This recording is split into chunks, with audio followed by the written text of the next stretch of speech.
दोस्तों, कोरोना के खौफ के कहर के साथ साथ आपने टिड्डियों के हमले के बारे में भी जरूर सुना होगा।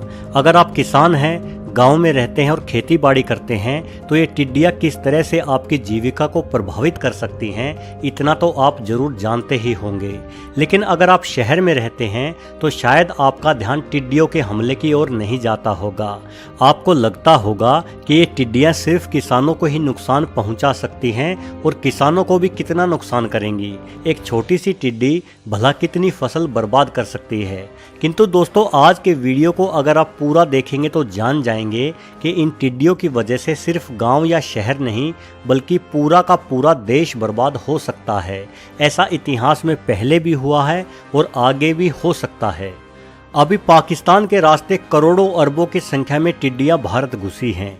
हालांकि इनका उत्पत्ति स्थल अफ्रीका है। अफ्रीका से उड़ती हुई ये टिड्डियां पाकिस्तान में भारी नुकसान करने के बाद भारत में दाखिल हुई हैं। यहाँ इन्होंने राजस्थान, मध्य प्रदेश, पंजाब और हरियाणा में उत्पात मचाना शुरू कर दिया है। दोस्तों, टिड्डियों को भारत के गांवों में राम की गाय या राम का घोड़ा भी कह दिया जाता है। टिड्डी पूर्णतः शाकाहारी जीव है।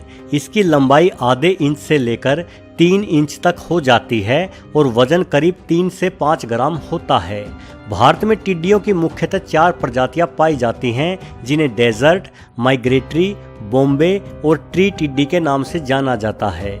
इन सभी टिड्डियों में डेजर्ट टिड्डी को न सिर्फ टिड्डी प्रजाति बल्कि सभी कीटों की प्रजातियों में सबसे घातक कीट माना जाता है।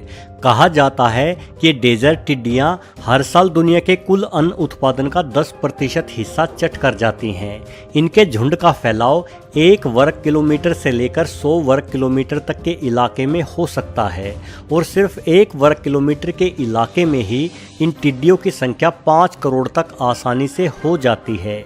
ये टिड्डी एक ही दिन में 4000 लोगों के हिस्से की फसल को खा जाती है। दोस्तों, एक टिड्डी का जीवन काल 80 से 90 दिनों के आसपास ही होता है और ये तकरीबन हर 20 दिन में अंडे देती है। इनके अंडों की संख्या 150 तक हो सकती है। इन 150 अंडों में से अगले कुछ ही दिनों में नवजात टिड्डे पैदा होते हैं, जो पैदा होने के साथ ही फसल बर्बाद करने के कार्य में जुट जाते हैं और अगले 20 दिनों में ये 150 बच्चे भी जनसंख्या बढ़ाने या अंडे देने का सिलसिला शुरू कर देते हैं। यानी सिर्फ कुछ सप्ताह में ही टिड्डों की संख्या में 1000 गुना बढ़ोतरी हो जाती है। टिड्डे आमतौर पर सूखे रेगिस्तानी इलाके में ही अंडे देते हैं, लेकिन जब बेमौसम बरसात होती है और इन्हें अपनी बढ़ोतरी के लिए नमी भरा अनुकूल मौसम या परिस्थितियां मिल जाती हैं, तब ये टिड्डियां अफ्रीका के रेगिस्तान से उड़ती हुई पाकिस्तान, चीन, भारत, श्रीलंका और बांग्लादेश पर हमला करती हुई पूर्वी एशियाई देशों की ओर बढ़ने लगती हैं और यहाँ भी अपनी संख्या तेजी से बढ़ाना शुरू कर देती हैं। क्योंकि टिड्डी काफ़ी हल्का जीव है, इसलिए ये किस ओर हमला करेंगी ये बहुत हद तक हवा की दिशा पर ही निर्भर करता है। वैसे हवा की दिशा में एक टिड्डी दल 15 से 20 किलोमीटर प्रति घंटे की रफ्तार से उड़ लेता है और एक ही दिन में 200 किलोमीटर तक की दूरी तय कर लेता है। दोस्तों, अकेली टिड्डी या 100-200 की संख्या में भी टिड्डियां बिल्कुल भी घातक नहीं होती। ये घास की पत्तियां खाकर अपना जीवन जी लेती हैं, लेकिन जैसे ही इन टिड्डियों का कोई झुंड बड़ा होने लगता है तो इनके शरीर में कई हैरान कर देने वाले परिवर्तन आने लगते हैं, मानो कुदरत ने इनको फसलें बर्बाद करने के लिए ही बनाया हो। एक बड़े झुंड की टिड्डियों में हार्मोनल चेंज आने लगते हैं। इनके नर्वस सिस्टम में सेरोटोनिन का स्राव बढ़ जाता है, जिसके प्रभाव से इसका सर ज़्यादा बड़ा होने लगता है और इनका व्यवहार भी ज़्यादा आक्रामक हो जाता है। सिर्फ यही नहीं, इनकी पंखों और टांगों की ताकत भी पहले से अधिक हो जाती है। अब इनका गुजारा घास की पत्तियों से नहीं हो पाता और ये फसलें बर्बाद करने के लिए हर दिशा में फैलने लगती हैं। दोस्तों, हमारे इतिहास के पन्नों में कई खौफनाक टिड्डी दलों के हमले दर्ज हैं, जिस कारण लोगों को भयानक अकाल और भुखमरी का सामना करना पड़ा था। इन हमलों को लोकस्ट प्लेग यानी टिड्डी प्लेग कहा जाता है। सबसे प्राचीन टिड्डी हमलों का उल्लेख हमें प्राचीन मिस्र के मकबरों पर मिलता है। ये मकबरे आज से तकरीबन 5000 साल पुराने हैं। टिड्डों के हमले का जिक्र बाइबल और कुरान में भी पढ़ने को मिलता है। अरस्तु ने तो टिड्डों के व्यवहार के बारे में काफ़ी कुछ लिखा है। रोमन इतिहासकार लिवी ने इटली के समीप एक शहर कापुआ के बारे में लिखा है। ये शहर 203 बीसी में एक महामारी के चलते पूरी तरह से खत्म हो गया था। ऐसी एक महामारी का जिक्र 3री शताब्दी में चीन के उत्तरी पश्चिमी इलाके में भी किया गया है। इस इलाके में महामारी के चलते 98% लोग मारे गए थे।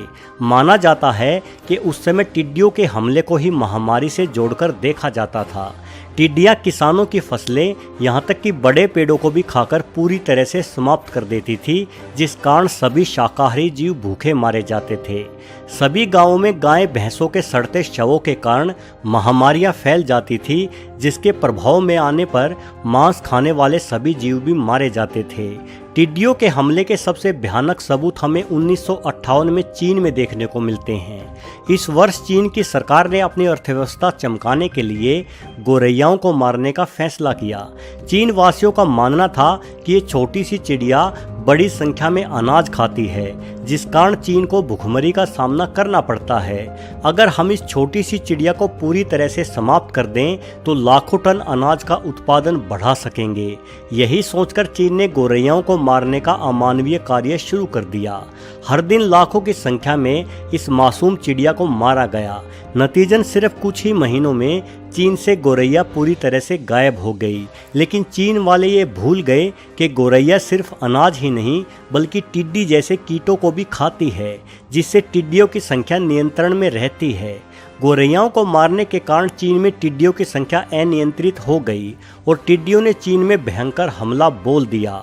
पूरे चीन की सारी फसल इन टिड्डियों के भूखे पेट को भरने में बर्बाद हो गई और अगले 3 सालों तक चीन को भयंकर भुखमरी का सामना करना पड़ा। इस भुखमरी में चीन में 3 करोड़ लोग मारे गए। दोस्तों, अभी के लिए अच्छी बात यह है कि हमारे देश में रबी की फसल कट चुकी है, इसलिए टिड्डी दल भारत में फसलों को ज़्यादा नुकसान नहीं पहुंचा पाई है।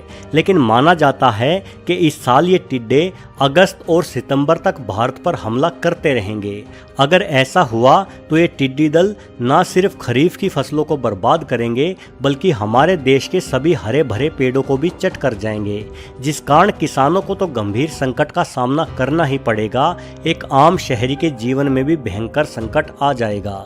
इसलिए हम यही उम्मीद करते हैं कि टिड्डी नामक इस भयंकर जीव के हमले से हम बचे रहें। वीडियो को पूरा देखने के लिए आपका बहुत बहुत धन्यवाद।